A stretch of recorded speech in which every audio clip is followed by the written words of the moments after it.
All right, so I guess I'm going to film the Reiki video here. Okay, so this video is a special video for all the Reiki people, and this is going to be for everyone, my Reiki students and anyone interested in Reiki.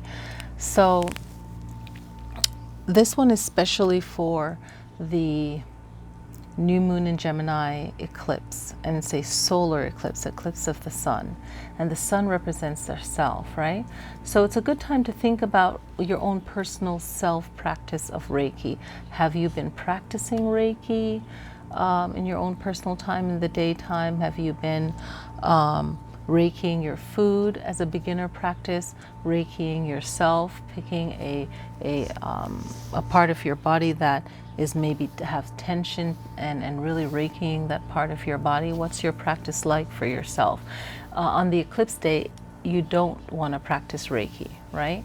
And especially at the high peak of the eclipse, which is happening Pacific Standard Time at 11:41 p.m. So convert the time for your location. So naturally you'll be sleeping at the high peak, but in observation of the entire day, you don't want to be practicing Reiki. If you practice Reiki, you like crystals, so there's no cleansing of the new moon of your crystal. Whenever it's an eclipse, the energy is chaotic, so you really just want to be in observation of the day, of yourself. If there's anything you're going to do, it's really mindfulness meditation. Now, you can practice mindfulness by actually sitting there and actually saying, okay, I'm practicing mindfulness meditation. But we do this naturally just by observing our location. I can hear the birds, I can hear the pigeon. So we're always in an observation state. So it's really to observe the day. My summer solstice video on Chi Life Center channel, and any groups, that's my wellness group that I shared in, we were talking about growth for the start of summer and the sun standing still, right? How can we stand still, right? How can we, even in moving around, still be still within ourselves? And how can we recognize the healer within ourselves? And are we a true healer? And the true healer questions coming in this focus for the summer solstice, which is happening on June 20th, 21st, both days. Depends on your time zone, how it works for your location. This high peak, and I didn't mention it in the video before, but I will post it in the comment. The high peak of it is happening at, well, that's for the other day, but the high peak of this summer solstice is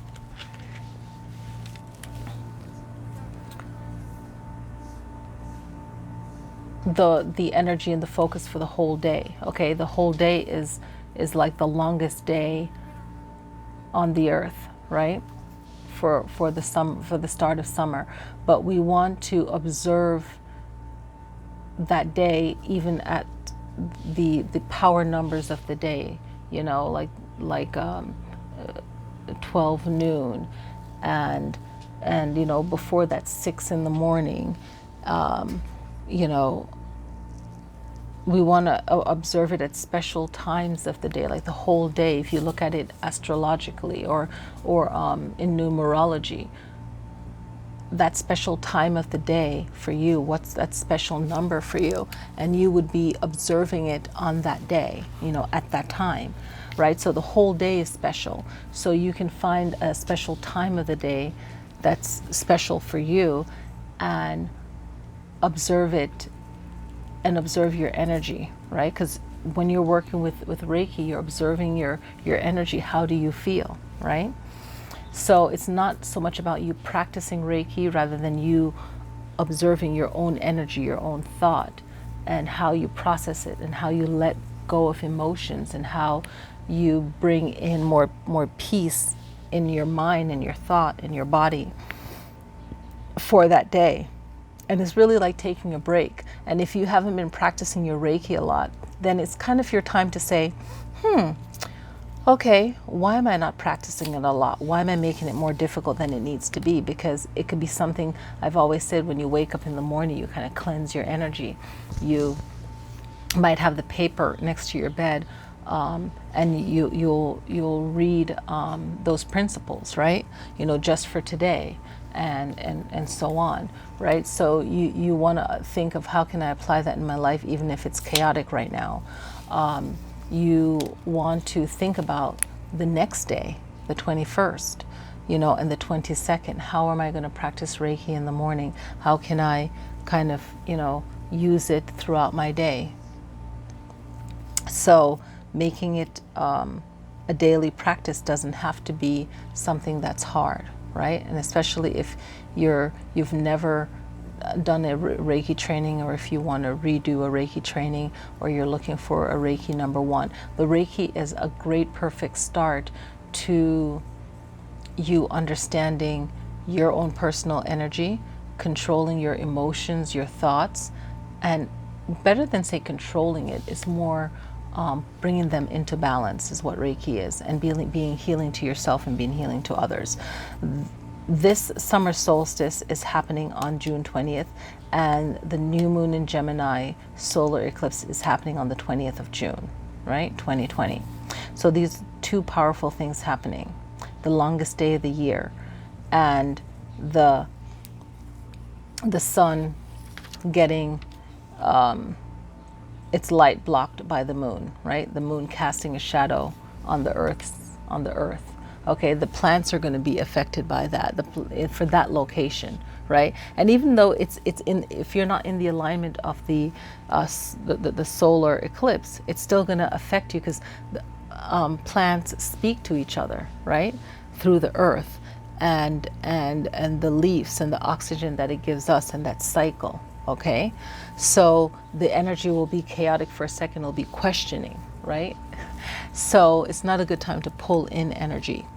It's a great time to be calm and be in observation of what's going on, right? But to still be a servant to yourself and do the things you need to do, right? It's not like a holiday, oh, I'm not going to do anything, but you're going to be calmer at what you need to do, if that makes sense. Okay, so how is your body affected by the eclipse? You're going to have to feel that for yourself and journal that. That would be a great practice for Reiki people.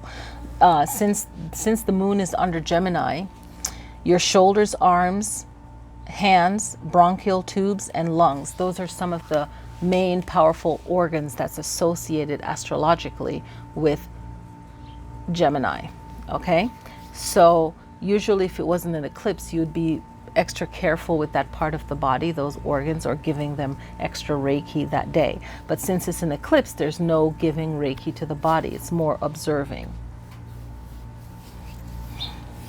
Okay, all the hummingbirds are around. I got to give them some more water. Notice how your body feels this day energetically is what you can do. Okay. And the day before the eclipse, June 19th, the moon is in waxing moon in Cancer. So how can you be compassionate to the organs in your body that Cancer governs? So that's for you to look up and do Reiki on those parts of the body, okay? And even though the new moon is in Gemini and it's an eclipse, and Gemini is about intellect and thinking outside of the box, being creative, seeking knowledge, intelligence, really, I think. It's always thinking. This new moon, Gemini, has a strong placement in astrology in the house of Cancer. So it's about compassion, it's about the home. So if you're going to be mainly home that day, or if you are not home, be home within your body. Be still within your body, be calmer than you normally would be, and think about compassion. That day holds the energy of self-compassion. And then once you truly understand the word compassion and the action of compassion, how do you extend that to someone else? So that's a strong thought for the day. But also along with that, when we think of compassion, we think about love.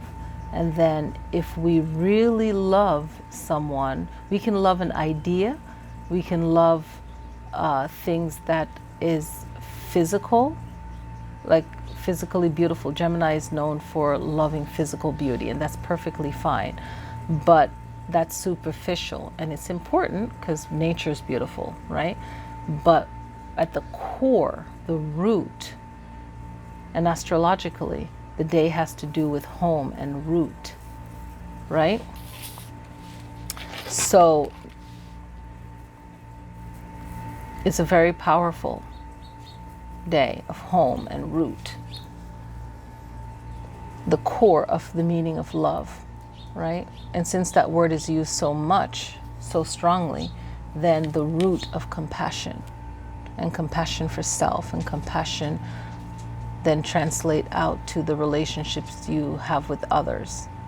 And what does that mean? And what does that look like? The feeling, the action, the meaning, the feeling, and the action.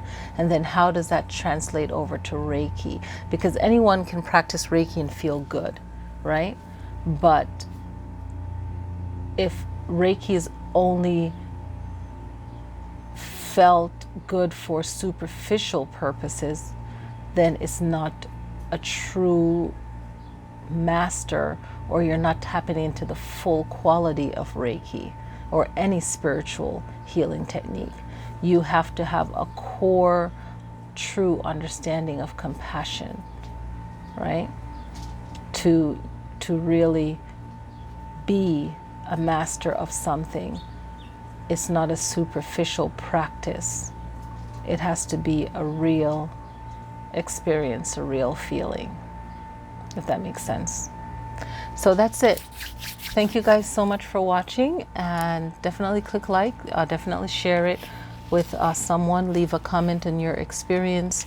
You can comment twice just from watching this video, and after the your eclipse experience, you can comment days after. I've had some videos that I just looked at from people commenting like 6 or 7 years after watching a card reading video, or any of the videos. So the message will come to you when you need it. Sometimes it could be you're experiencing something right now, but you don't know if this channel, you never seen this video, and then years later you see it and you're like, that resonated with me back then and that year. On my other channel, someone commented that back in 2013 they were experiencing X, Y, and Z, and wow, it's always a beautiful experience to find something, because nothing is truly late. Set the intention and believe that everything is on time. Everything is on time. All right, I got to take this baby girl back inside. All right, peace.